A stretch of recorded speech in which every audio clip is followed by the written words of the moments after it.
Hi, this video is about the post that I did for getting laid off in your 50s and above and what to do when that happens. So I know it can be very nerve-wracking and frustrating.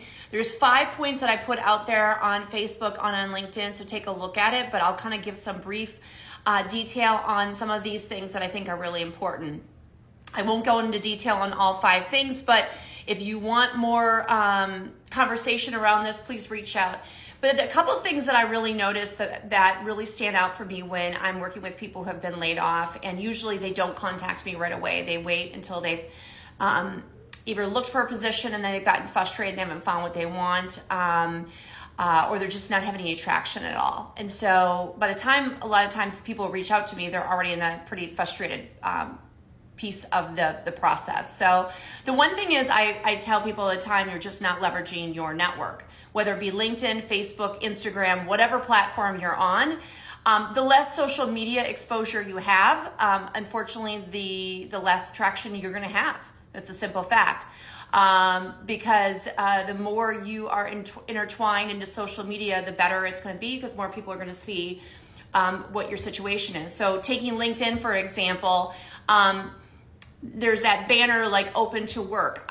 I don't know how I feel about that. I mean, I'm not saying you should or should not do it, but to me, I think that a really good couple engaging posts that you're looking for opportunities, and I think there's a really good way and classy way to do it, but also, I don't mean classy in a way of like, it's unclassy to say you're looking for a position. I just mean like, you don't want to come across that you're desperate, right? But you do want to express what you're looking for.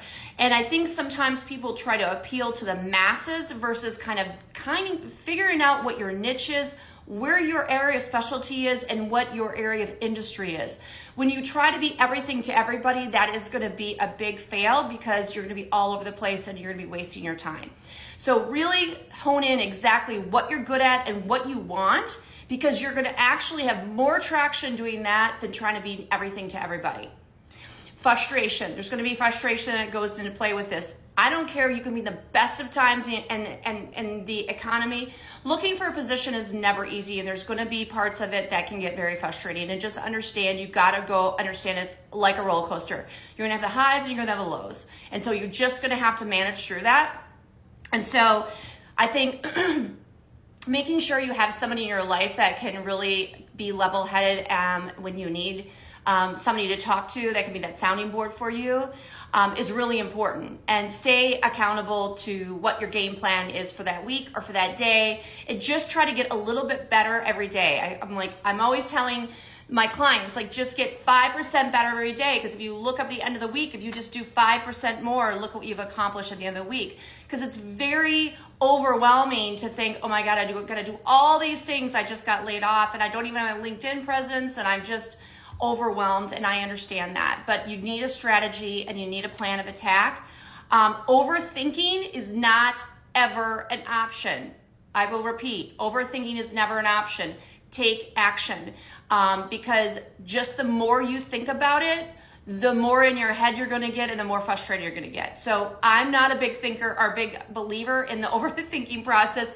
I'm the big believer in being a doer and an executor. So that's my biggest advice. If nothing else, just take some action. Pick up the phone, talk to somebody, make some connections that, if nothing else, it's going to make you feel better. Strangely enough, I always give advice to try to volunteer during your time. I know that seems strange. You're like, Kelly, I'm looking for a job. I don't have time to volunteer.